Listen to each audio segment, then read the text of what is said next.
Tatawagin natin si Cyrus Salim G. Solis para sa kanyang talumpati with high honors na grade 6 Maliksi.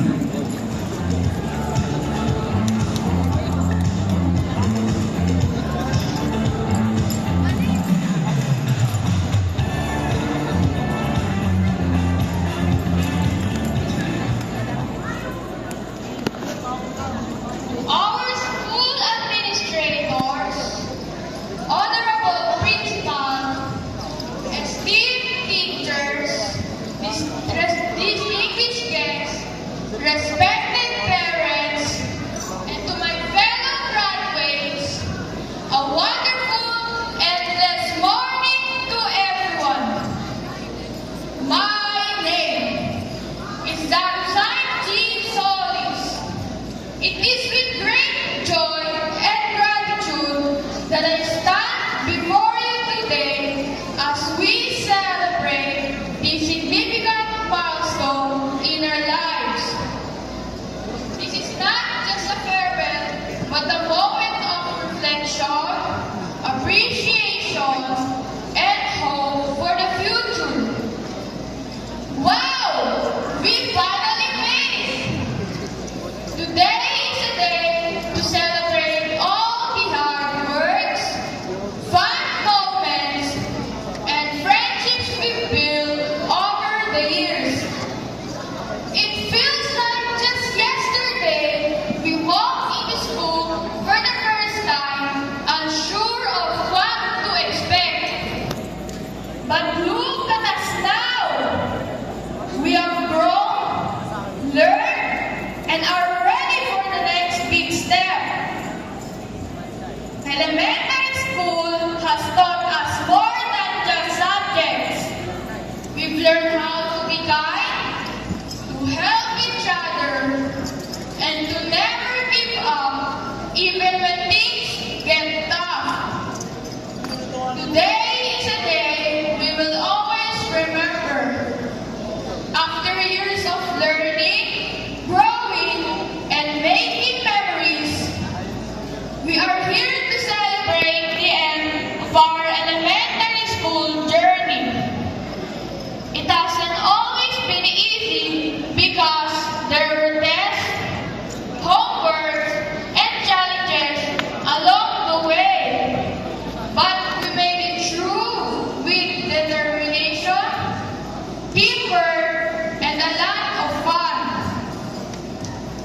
As we stand here, ready to step into the future, I want to take a moment to appreciate who made this journey possible. First and foremost, I thank God for the gift of life, wisdom, strength, and perseverance.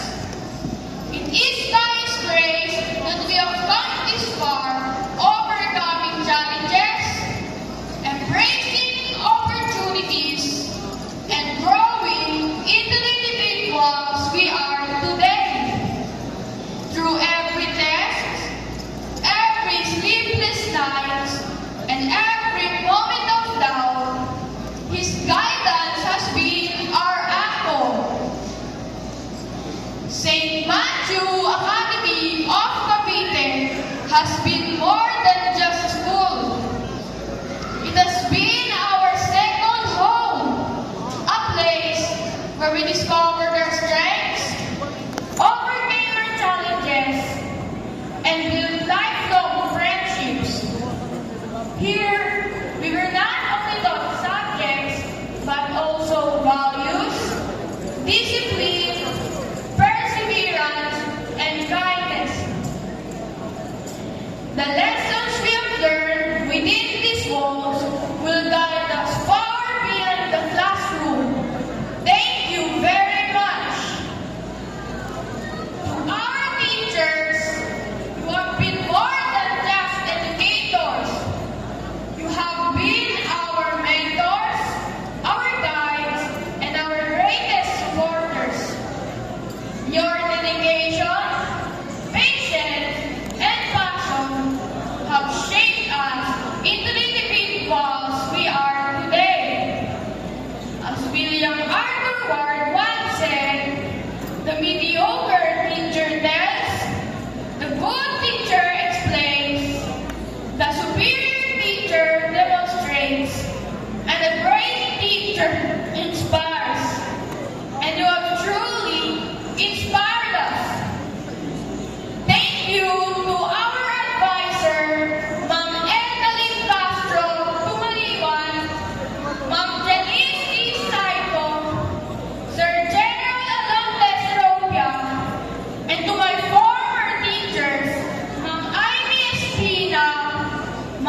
Sir J.